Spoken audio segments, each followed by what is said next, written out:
Hi everyone, and welcome to today's Climate Cinema. My name is Emilie McGlone, and I work as the director of Peaceboat US, an international organization working to promote peace and sustainability around the world. Today we're here with our friend and colleague, Tre Packard from the PangeaSeed Foundation. Tre, thank you so much for being with us today. Aloha, everybody. Hope you're doing well. Thank you for having me.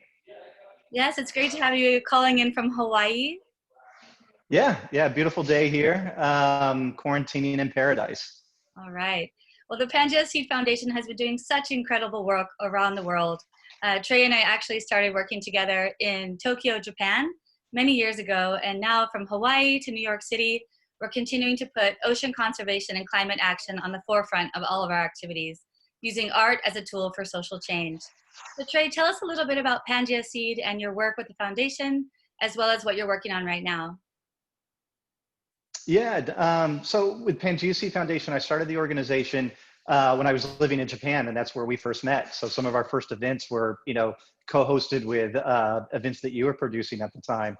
And our goal as an international nonprofit has been to utilize art as an advocacy tool for ocean conservation.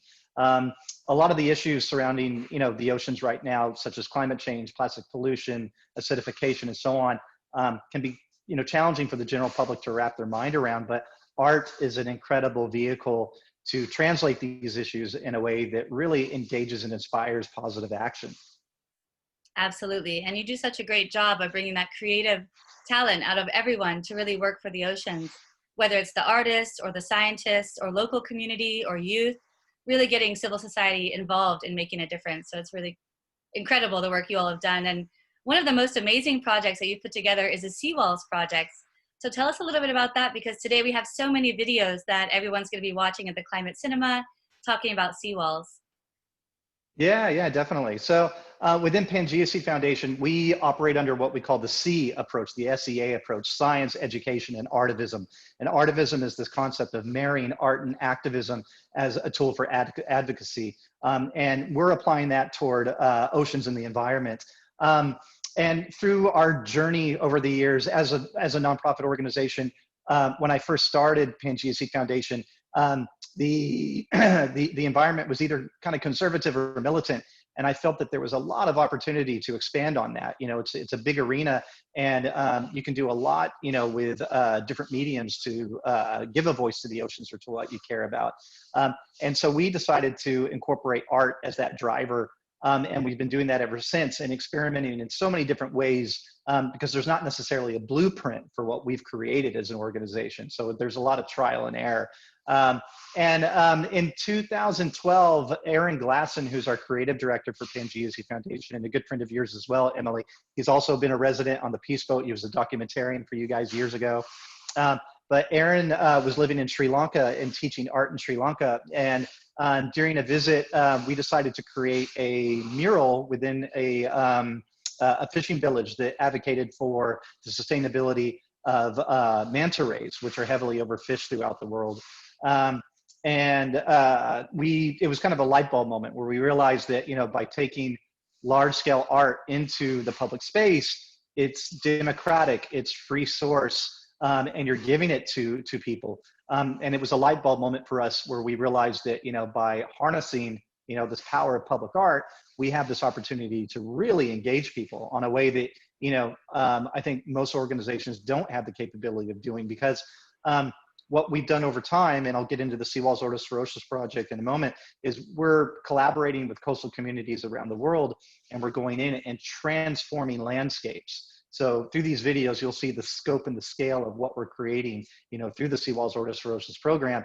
And it's, in my opinion, it's monumental.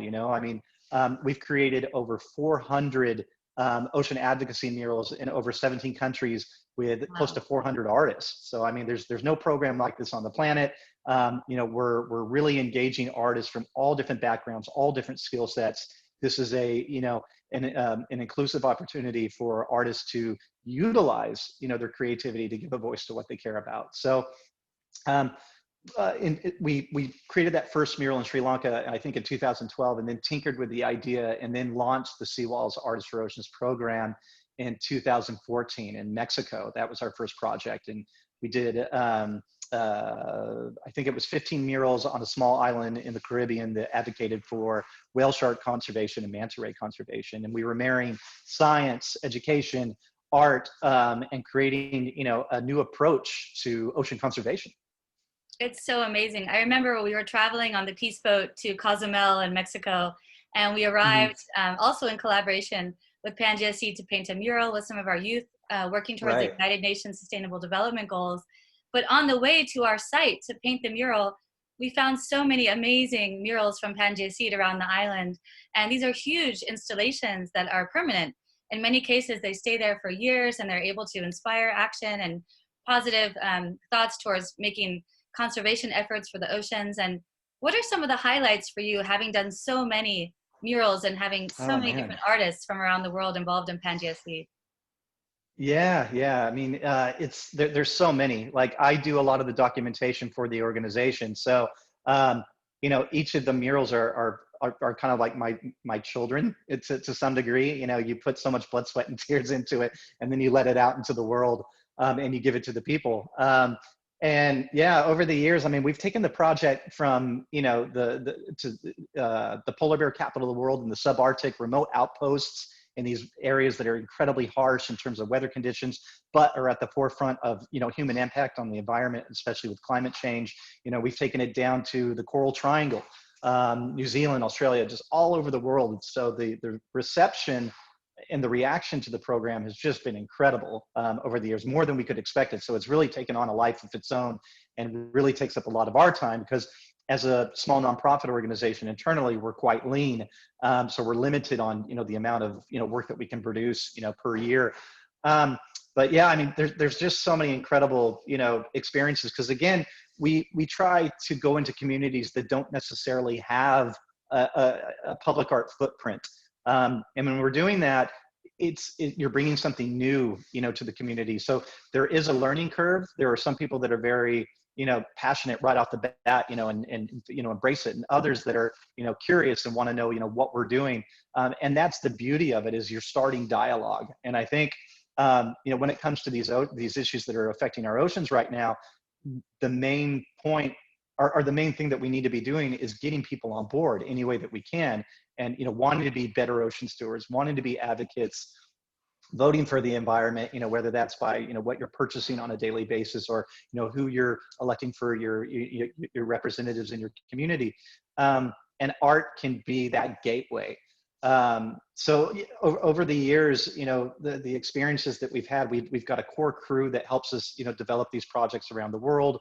And then we're working with environmentalists, change makers, passionate individuals within the communities to make these happen as well, because the program is nomadic. So every time we're going into a new community, we have to be aware of the issues that are relevant to that community and what is important to that community. So with each activation, we call them activations, it's usually a year to 2 years in the planning before we're even on the ground, and before paint touches the wall. So it's a long process to make sure that we're creating artwork that is going to resonate, the community is going to embrace, because again, we are nomadic. So once we leave, the community takes ownership for that. So, and it's important to have those advocates that really appreciate it and want to continue that legacy for the program. And we've been incredibly fortunate. I mean, these aren't like self-fulfilling, artworks. And you see that a lot, kind of like when the street art community, especially within the graffiti scene, is people tagging their name over and over and over. So with the platform that we've created, we're encouraging artists to paint and become ambassadors for these specific issues, whether it's, climate change, plastic pollution, biodiversity loss, and so on. A lot of times in these rural communities that we're going into, we try to highlight the importance of the indigenous communities' connections to those environments. So that's a very important thing that we've been tying in over the years. And on top of that, the murals are always the focal point, but as you'll see in the videos, we flank that with a series of community events, and that ranges from like beach cleanups to panel discussions with scientists, experts, conservationists, artists, that are local and relevant to that community. that are doing good work in that community. And yeah, film screenings, a lot of youth outreach. We really try to get the kids engaged because, you know, a lot of places around the world, you know, we're seeing budget cuts, you know, in the educational system, and art and creativity are some of the first things to go, unfortunately. And those are so important for kids to foster at a young age, because that helps with problem solving. So that's something that we really focus on, is getting kids engaged and, you know, wanting to use their creativity to give what they care about a voice as well. So yeah, it's a multifaceted, you know, program that has just been, you know, an incredible journey for me personally over the years, and, you know, is having, you know, a fantastic impact around the world. Absolutely. And that's one of the things I love about PangeaSeed is it's not just the artwork, it's the education, it's the science, technology, and everything that goes around the community development with that artwork that goes together. And not only the artwork, but also, you know, really getting into the ocean and the issues around the ocean. I know that you all have done some amazing snorkeling and scuba dive trips with, you know, whale sharks, and taking artists into the ocean, even some artists who have never been snorkeling or scuba diving before, and getting them to Right. get to the water and learning about the nature, and thinking about, you know, sustainable development goal number 14 for life below water, you know, being able to appreciate that and then expressing that through art. Tell us a little bit about that project as well. How do you get artists to come with you on these amazing trips? Yeah, definitely. It hasn't been too hard, because a lot of times we're going to really unique locations, you know, beautiful locations that are at the forefront of, you know, of what's happening to oceans right now, and human impact, climate change, and so on. Um, so one of the things that I really wanted to incorporate into the program from the beginning is I'm a lifelong scuba diver. You know, I grew up on the coast, you know, surfing and skating, and I've always had this really passionate connection to the ocean. And once I started to see the impacts that humans are having on it, I wanted to do something. And it's a very small percentage of the population that actually has the opportunity to put on a mask and see what's under, you know, what's beneath the waves. And, you know, Jacques Cousteau famously said, you know, people protect what they love, and you love what you understand. So for me, it's been kind of a lifelong mission to get people in the water and see what's at stake, why it's so beautiful, why it's so important, and then, you know, learning what they can do based on their skill sets to advocate for it.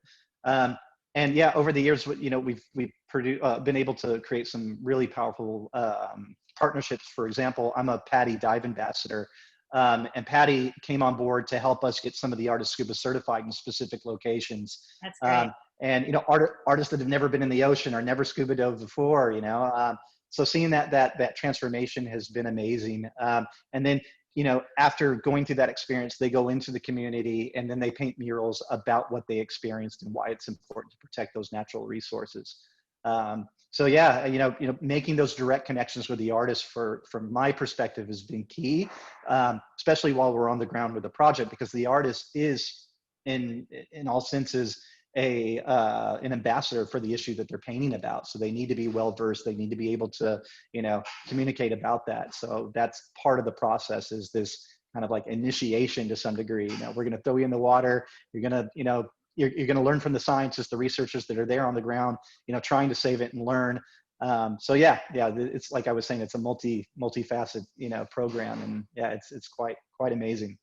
Yes, the experiential learning, you know, having the artists get into the water, being there with the communities and spending time there, I think is really important. And it's transformational for not only the artists, but everyone involved, right? So Yeah, the I think it community as opens well. doors both ways. Yeah. Definitely. Yeah, because like, I mean, you've seen, you know, our murals in person, like you were saying, like, for example, in Cozumel, that was one of our largest SeaWalls Artists for Oceans activations to date. And I think we did 40 murals in the span of 3 weeks. And when we're saying murals, like we're talking 5-story, you know, Building. murals, you know, Yeah, 50 something feet by, like, you know, 200, 300 feet, that we're painting huge surfaces.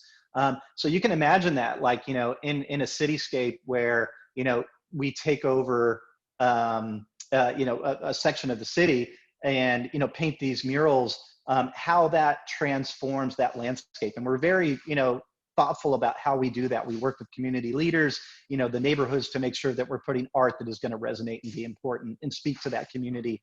You know, I think it's just so fascinating, because, you're transforming the way that people go to school every day. You're transforming the way that they, commute to work, the way that they come home, and bringing, vibrancy and positivity to the community. So, yeah, it's been such an incredible tool, and we're really proud to see it grow.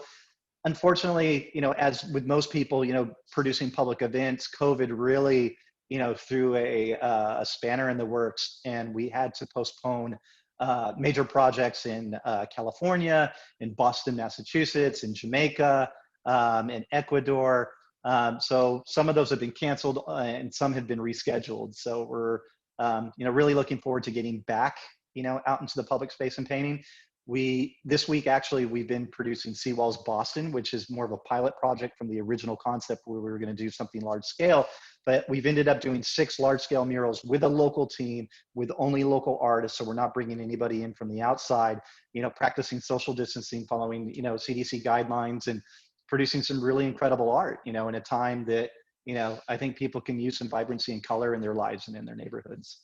Absolutely. And another project that you all worked on was the Home Project, which I thought was also really inspiring. So at the beginning of this global pandemic, thinking creatively, how can we connect with artists at their homes and bring art, to the community online? And you guys did such a great project with that as well. For the filmmakers and the artists and everyone who's watching, what's something that they can do, or how can they get involved in what you're working on now? Because I think a lot of people are looking at these SeaWalls films and thinking how incredible they are, and wishing we could all travel to these locations on site. But there's so much we can do from home, right? So what's some of your advice that you could give to artists right now? Definitely. Like you were mentioning, the Home, we called it Home, a stay-at-home mural festival for the planet, and it was in celebration of 50 years of Earth Day. And COVID, really took the wind out of a lot of people's sails, in terms of events that were happening around Earth Day. So instead of just being stagnant and kind of pouting on the sofa, we wanted to stay proactive and do something. So we were thinking how can we switch the model, that we've developed for SeaWalls, and do a global call out where artists can create murals on their own. So normally when we're doing our SeaWalls projects, we're limited on the amount of work that we can produce because of funding. We're a nonprofit, so we're fundraising. In terms of the curation, because we're focused on safety.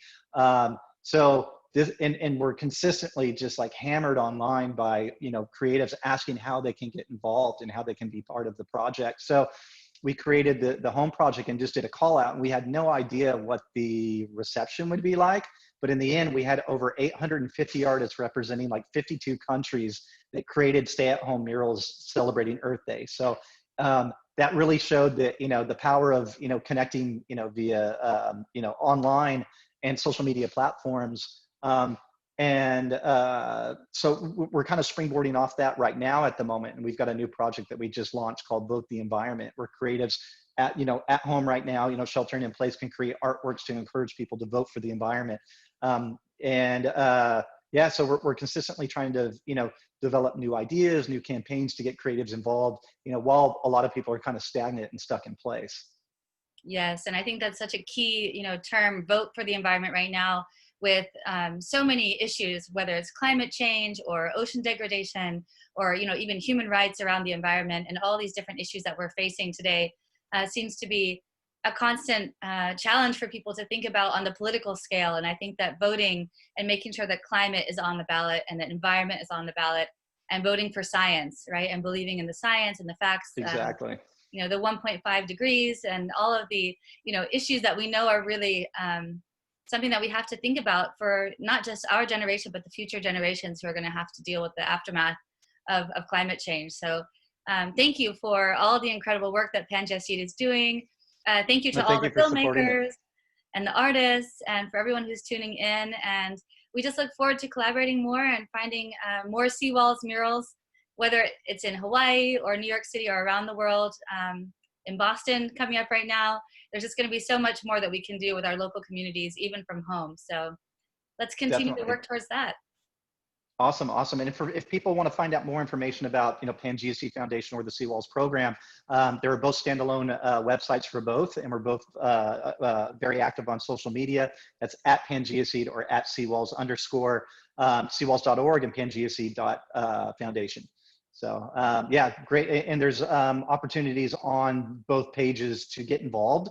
So if there's an opportunity to bring a project to your community, reach out to us. If you're an artist that's, interested to use your creativity for the greater good, reach out to us. We're only as strong as our supporting network. So we need your support to help, getting these messages out to the public in a way that hopefully inspires positive action.